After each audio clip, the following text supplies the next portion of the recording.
start.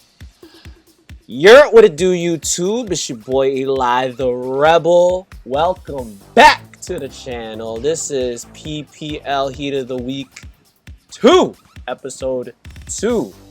If you haven't seen episode 1, you know, it's in the description somewhere. It's in the description somewhere. Oh, speaking of where to go, you see this guy over here?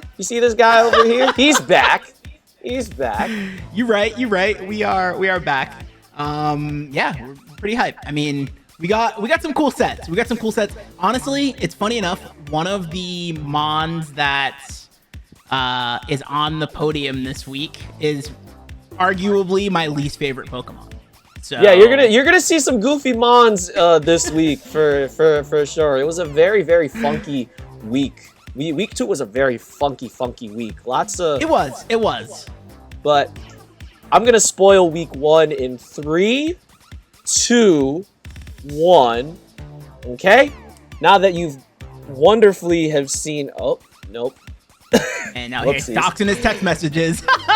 Bro, I'm not that popular, I promise you. But this is our leaderboard going into week 2. So Daria got 1 honorable mention.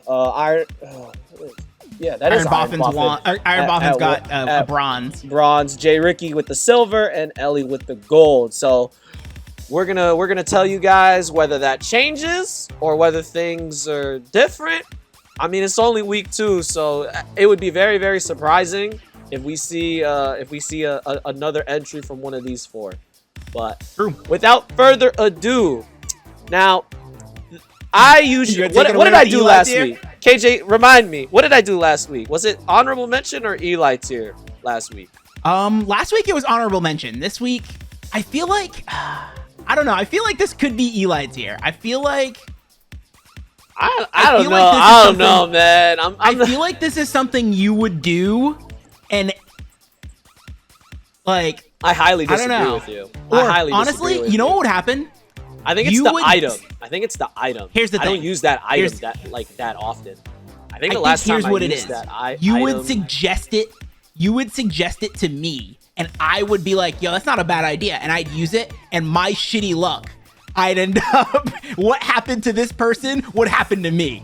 That's really what would happen. This is like a fringe Eli tier with KJ's luck. That's really what this is. That's why they put us in the booth. We compliment each other so well. It's insane. Perfect. It's insane. But yo, so peep this, right? So Vepsis said, you know what? I'm not bringing 1, and I'm bringing 2 red cards, right? Because, you know, Battle Bond Greninja isn't like Sun and Moon Battle Bond Gren, but it's pretty strong, you know? It basically let's be real. Battle Bond Gren ran his pockets. As soon as the Battle Bond boost hit, that set ran his, like, Battle Bond Gren, you just hear the freaking purge alarm go off, just yeah, it was like it would have been rough. But the worst part is he had the tech. He did. So like I said, he brought 2 red cards. He brought 1 red card on Slowking Galar, and the second one that we're going to highlight is Diancie. So Diancie comes in on Battle Bond Gren. You're probably thinking, why would you do that? You are a rock type, and Greninja is a water type.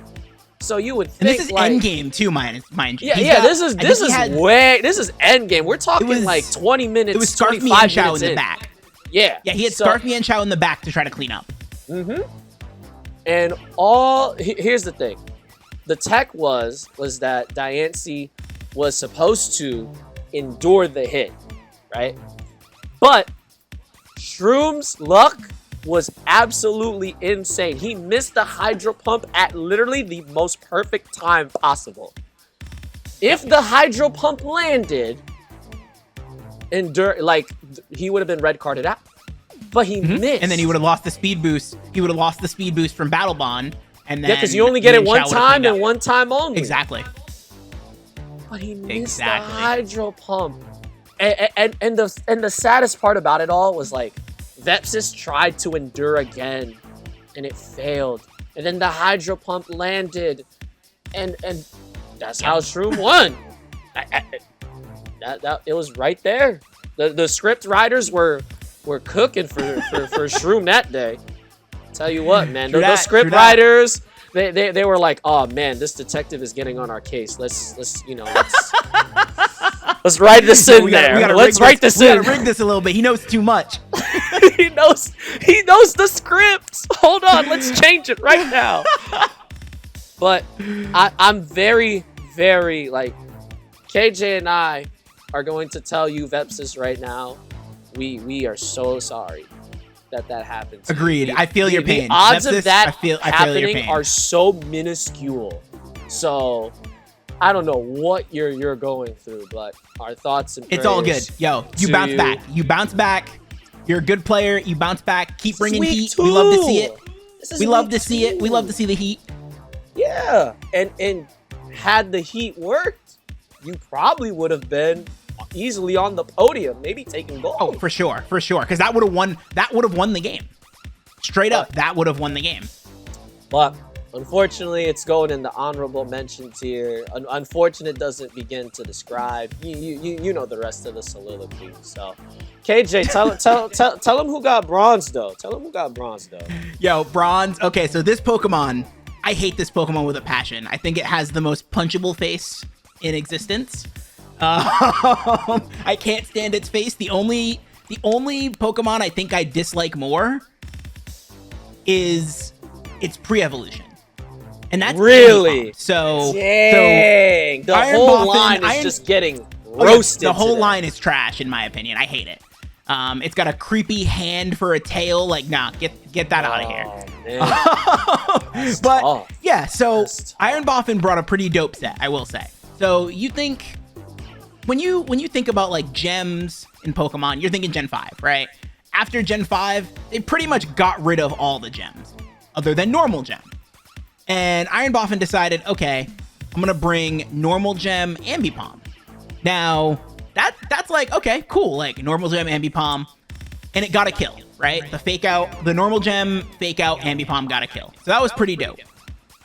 It's technician boosted, yeah. Technician boosted. It's technician boosted, exactly. Plus stab, plus the gem. That's a powerful fake out. Yeah.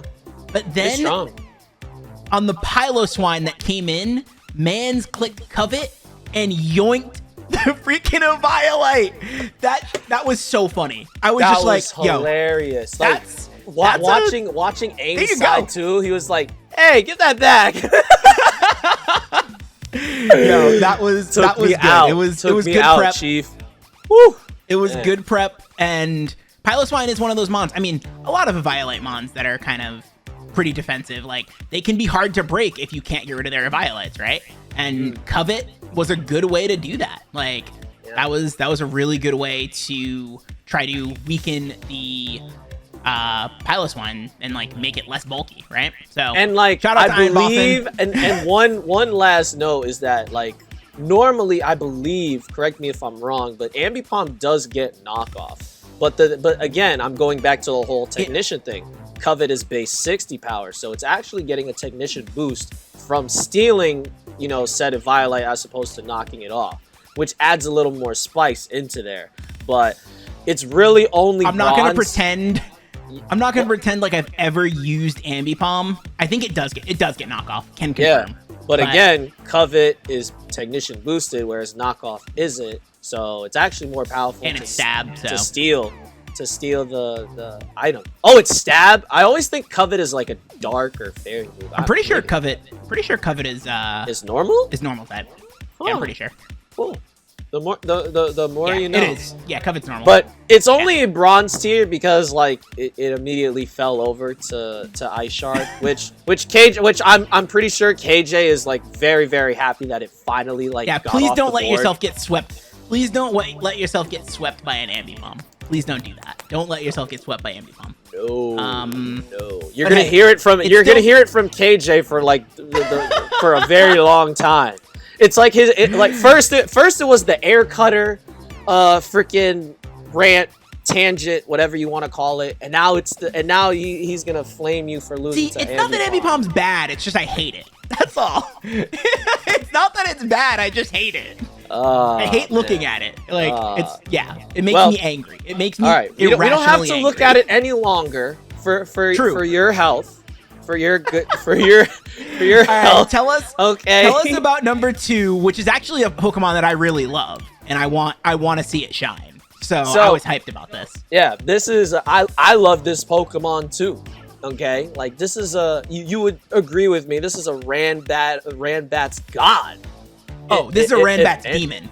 Yeah, this is a Ranbat's demon. But it's not like it wasn't ran in the Ranbat style. When you're thinking of this Pokemon, okay, like it comes in, it'll take a ghost move, and then the Toxic Orb, SD, and just quick attack everything. Nah, Uzi was on to something. Uzi was on to something. So peep this. Yo, the goose was loose. Yo, when he said I was no good, I was no good. Nah, but real talk. So I'm gonna paint the picture for you real quick. You're probably gonna see it on the screen, but I'm gonna just do it anyway because I like doing it. The freaking Houndstone. The Houndstone, you know, doesn't. It clicks. What was it? It was Last Respects or Poltergeist. I was gonna say it clicks the move that is that Zangoose is immune to. Yeah. And then once that happened, like KJ said, the goose was loosed. Agility'd on the switch, and then the Facade took out Gastrodon from full, and it started to snowball into oblivion. And then it was Houndstone. And then it was Hisuian Typhlosion. Maybe Houndstone would have lived, like, it was Night Slash, right? So, like, it might have lived the Night Slash if it was fluffy, but it was Fluffy, it would have lived for sure. Yeah, but it was a Sand team, so Sand Rush Houndstone just fell to Night Slash, just straight up done. Uzi like prepped really well and kept the goose in the back because Last Respects is legal, so having a normal type to keep the Hound in check was a really great call on Uzi's part. Really handled all his chess pieces together and made sure that as long as the goose is still in the back, you know, Houndstone isn't going to get chaotic and out of control. And took advantage of it, ran away with the game. So yeah, Uzi Gunner takes the silver medal today. However, it was 1 kill short from taking gold. KJ, tell him who actually got gold. Okay, so this was surprising. So I was sitting there and I'm watching these games and this one comes up and I'm like, oh, word. Like I'm going through and I really like watching this person's content. So I was like going through, listening in. And then I hear like the last Pokemon they're bringing is an Adrenaline Orbmon. And I'm like, oh, you've piqued my interest. Now it's gonna be the number 1 on the podium is going to be Jack with his Adrenaline Orb Zarude, right? So when I was looking at the set, I was like, the one thing, and he called this out, right? He called out the fact that he wasn't sure if he wanted to be Synthesis or Jungle Healing. He ended up going with Synthesis. In my head, I was like, ooh, Jungle Healing might be useful, but we'll see. But anyway, Jungle Healing, if he had Jungle Healing, this thing would have actually just clean swept. It would have been a clean sweep.